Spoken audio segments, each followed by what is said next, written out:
सदैव स्मरण करीन, माझ्या दादांना आवडेल तेच करीन.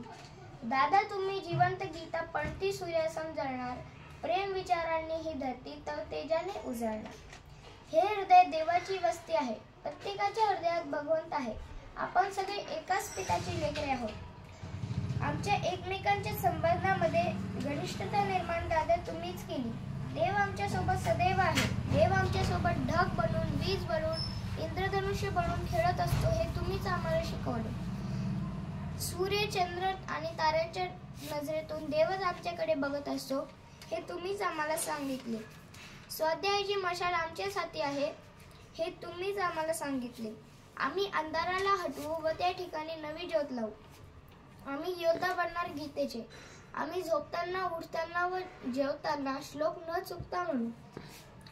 आम्ही रोज सकाळी लवकर उठून स्नानादी उरकून सूर्याला अर्घ्य देऊ, सूर्य नमस्कार करू. आम्ही न चुकता गीतेचे श्लोक पाठ करू. गीतेमध्ये सांगितले भगवान श्रीकृष्णांनी की नैनं छिन्नन्ति शस्त्राणि, त्या अनश्वर आत्माला कोणतेच शस्त्र छेदू शकत नाही. नैनं दहति पावकः, त्याला अग्नी जाळू शकत नाही. न शोषयति मारुतः, त्याला वायू सुकवू शकत नाही. अशा अनश्वर आत्माला कोणीच समजू शकत नाही. गीतेने आमच्यामध्ये आत्मविश्वास जागृत केला.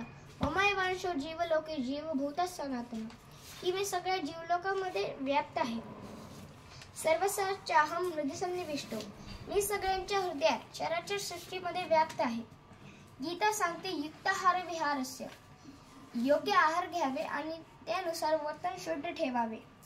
दादा आम्हाला तुम्ही शिकवले मातृदेवो भव, पितृदेवो भव, आचार्य देवो भव, अतिथी देवो भव, स्वाध्यायन्मा प्रमदः, श्रद्धया देवम.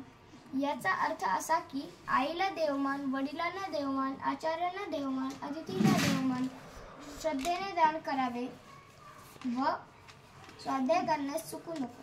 हे वचन दादा तुम्हीच आम्हाला सांगितले. आम्ही बालकेंद्रात तुमच्याविषयी ऐकले आहे. तुमची पाठी फुटली तर तुमच्या आजोबांनी सांगितले पुढे पांडुरंग बोलेल व ते जग लिहिल, आणि अगदी आज तसेच होत आहे. तुम्हाला लहानपणी प्रश्न विचारायला खूप आवडायचे. तुमचे प्रश्नही वेगळे व त्याचे उत्तरही वेगळेच. तुम्हाला रघोबाने फेकलेल्या उष्ट्या पत्तरबाळ्या नाही आवडल्या व तुम्ही ठरवले की मी मोठा होऊन हा भेदभाव दूर करेन. सर्व माणसे भगवंताची मुले, तसा परिवार तुम्ही उभा केला. जिथल्या तिथे व जेव्हाच्या तेव्हा हे तुम्ही गाडीच्या चावीच्या प्रसंगातून दिदीनं सांगितले व त्याचा फायदा आम्हाला पदी होतो. दादा थँक्यू, दीदी थँक्यू, ताई थँक्यू व्हेरी मच. उपकार कर्या अंपर तमे तिथे थँक्यू